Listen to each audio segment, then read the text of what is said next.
দশম শ্রেণীর পাঠ্যের অদল বদল গল্পটি অত্যন্ত গুরুত্বপূর্ণ একটি গল্প। আমরা ইতিমধ্যেই এই অদল বদল গল্পটির প্রথম ক্লাসটি করেছি। দ্বিতীয় ক্লাসে দশম শ্রেণীর সকল শিক্ষার্থীকে স্বাগত জানাই।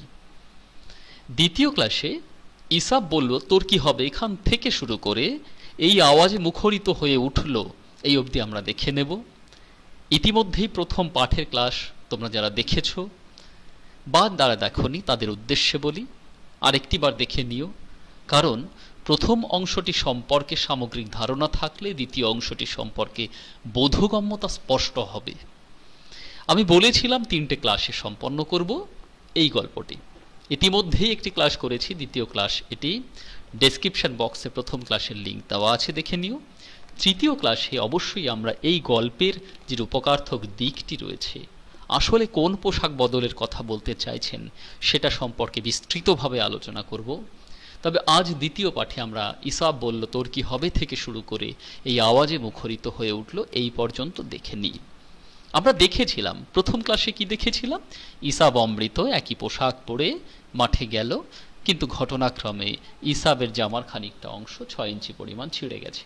অমৃত তার পাশে দাঁড়িয়েছে বন্ধুত্বের বেশে। অমৃত পাশে দাঁড়িয়েছে কেন? কারণ ইসাবকে সে বড় বেশি কাছের মনে করে। ইসাবও ঠিক তাই, অমৃতের পাশে দাঁড়িয়েছে, কালিয়ার আক্রমণ থেকে তাকে রক্ষা করেছে। আসলে বন্ধু তো তাই, উৎসবে ব্যসনে চৈব দুর্ভিক্ষে রাষ্ট্র বিপ্লবে রাজোদ্ধারে শ্মশানে য তিষ্ঠতি সবান্ধব। বন্ধু তো সেই যে সব সময় পাশে থাকে, দুঃখের সময়ে সুখের সময়ে সব সময়। ইসাব অমৃত ঠিক তাই, বন্ধুত্বের বার্তা আমাদের দিয়েছে। আমাদের মনের মধ্যে সংকীর্ণতার অন্ধকারকে দূরে সরিয়ে দেওয়ার জন্য এই 10 বছরের অমৃত ইসাবই যথেষ্ট। আমরা এই গল্পের মধ্যে সেই বন্ধুত্ব পরায়ণতার শর্ত, সূত্র, ভাবনা, মূল্যবোধ খুঁজে পাব।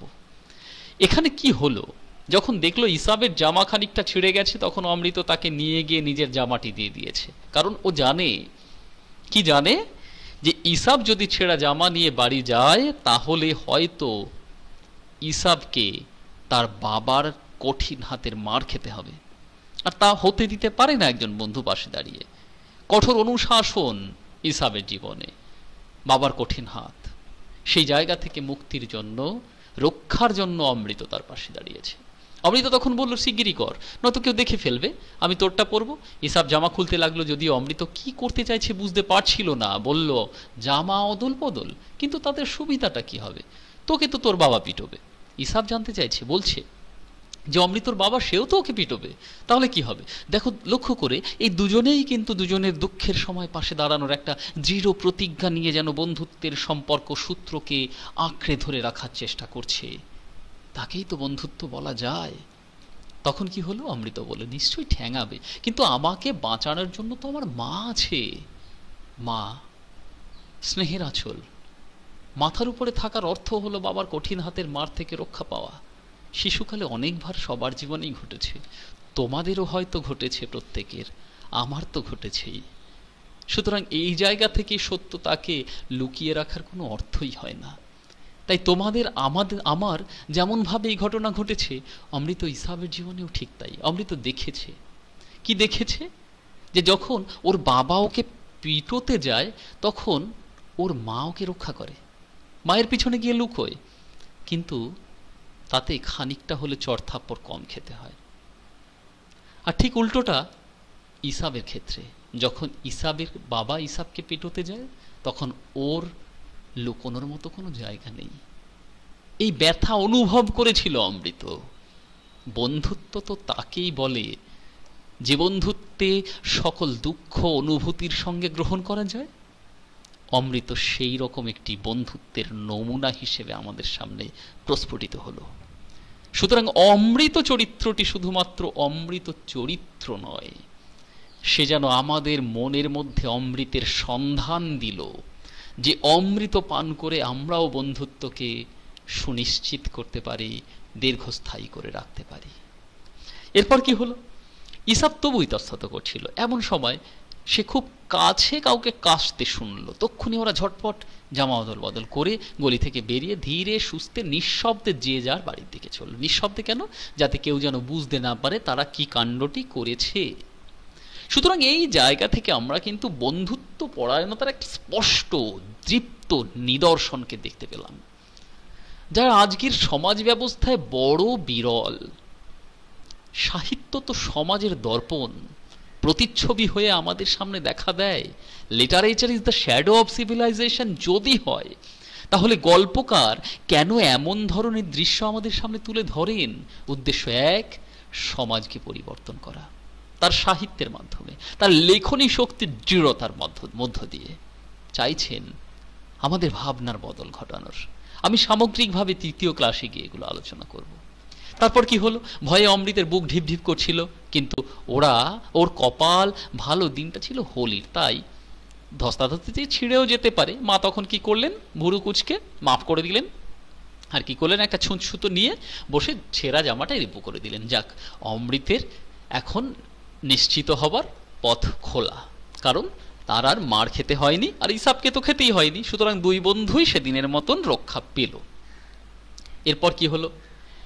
দুজনের ভয় কেটে গেল।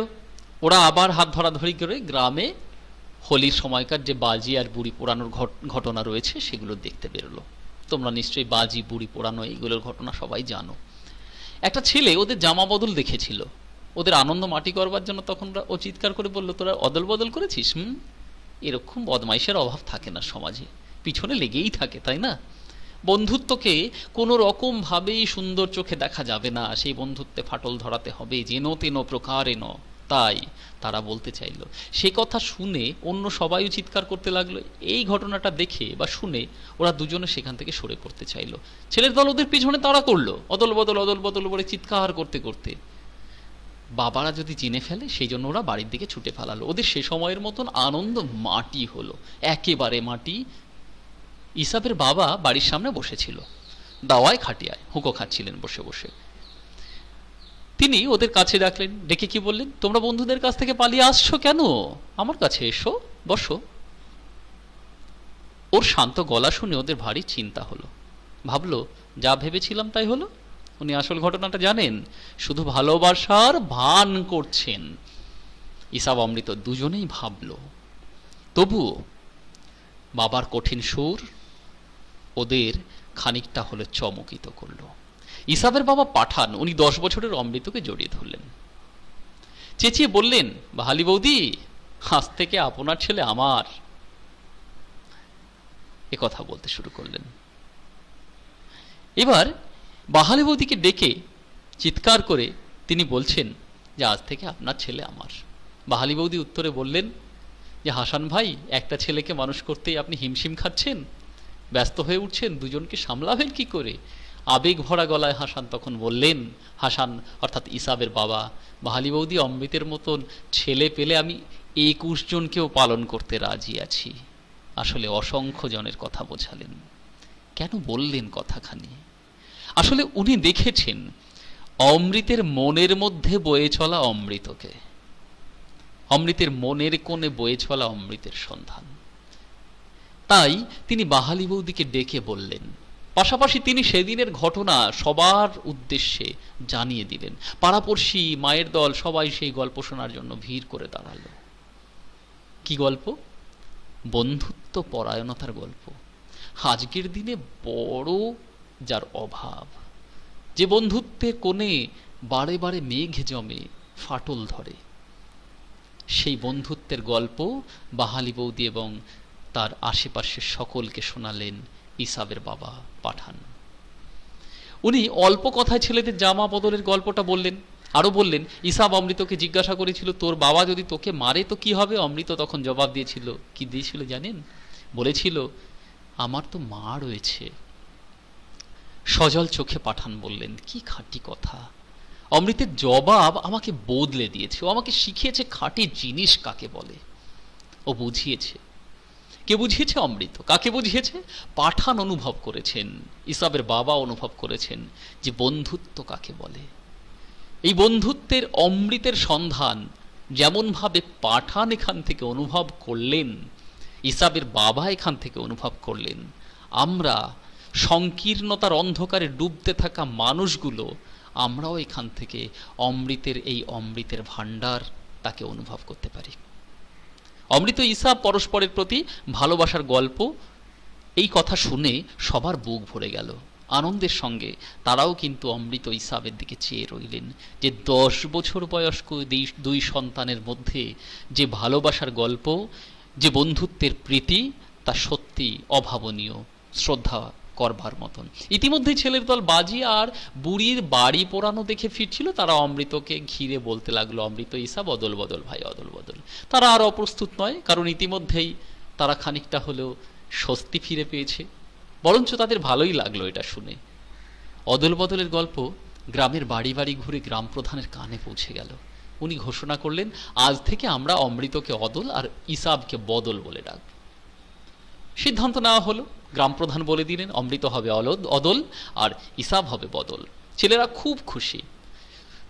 এই ছেলে দুটি, অমৃত আর ইসাব, ক্রমশ গ্রাম পেরিয়ে আকাশ বাতাস অমৃত ইসাব অদল বদল অদল বদল এই আওয়াজে মুখরিত হয়ে উঠল।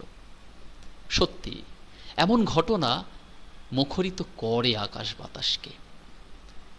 দেশকাল সীমানার গণ্ডি পেরিয়ে আকাশ বাতাসকে মুখরিত করে দেয় এমন গর্ব করবার মতন কোন গল্প। এই গল্পের মধ্যে তাই এই অদল বদলের ভাবনা, যা আমাদের মনকেও বদলে দিতে পারে, আমাদের ভাবনাকেও বদলে দিতে পারে। সামগ্রিকভাবে আমরা এই অংশটি শেষ করলাম, গল্পের দ্বিতীয় ক্লাস। এবার আমি তোমাদের প্রশ্নগুলো বলে দিই, এখান থেকে যে ধরনের প্রশ্ন হতে পারে। তৃতীয় ক্লাসে আমি সামগ্রিকভাবে এই অদল বদল, অমৃত ইসাব এবং তাদের জামা বদল, এই জামা বদল আসলে কি, তার গুরুনিহিত দিকটি কি ছিল মূল গল্পে, তা বোঝানোর চেষ্টা করব। তার জন্য অপেক্ষা করো। আজ এর পরে প্রশ্ন বলে দিই। প্রশ্নের ক্ষেত্রে আমরা প্রথমে দেখে নেব, কিন্তু আমাকে বাঁচানোর জন্য তো আমার মা আছে, কে এখানে এমন কথা বলেছেন, কে কখন এরকম কথা বলেছেন। 1+2 এই প্যাটার্নে হতে পারে। দ্বিতীয় প্রশ্নে নিঃশব্দে যে যার বাড়ির দিকে চলল, কারা কখন এমন আচরণ করেছিল, কেন করেছিল। 1+1+1 এই প্যাটার্নের হতে পারে। সব 3 নম্বরে রেডি করবে। তোমরা বন্ধুদের কাছ থেকে পালিয়ে আসছো কেন, কার উক্তি। 1 নম্বর, তারা পালিয়ে এসেছিল কেন, এটা 2 নম্বরের প্রশ্ন হিসেবে তোমরা দেখে নেবে।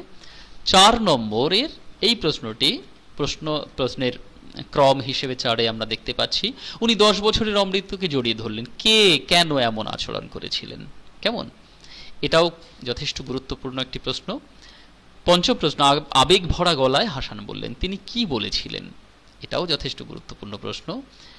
আর মায়ের দল পাঠানের গল্প শোনার জন্য ঘিরে দাঁড়ালো, কার বলা কোন গল্পের কথা এখানে বলা হয়েছে। আর অমৃতের জবাব আমাকে বদলে দিয়েছে, অমৃতের কোন জবাব কাকে বদলে দিয়েছিল। 1+2 সবই 3 নম্বরের প্রশ্ন অনুসারে লিখবে, কারণ তোমরা 3 নম্বরের প্রশ্নগুলো রেডি করে রাখবে। এখান থেকে 3 নম্বরের প্রশ্ন হতে পারে তোমাদের সময়ের মাধ্যমিকে, কেমন।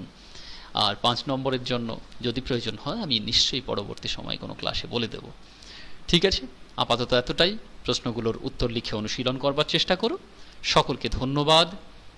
এভাবে ক্লাসের সঙ্গে জুড়ে থাকো আর বন্ধুদের সঙ্গে শেয়ার করতে ভুলো না, কারণ বাংলা ভাষা ও সাহিত্য এভাবে আমাদের সবার প্রচেষ্টায় সুন্দর হয়ে উঠবে, মধুর হয়ে উঠবে।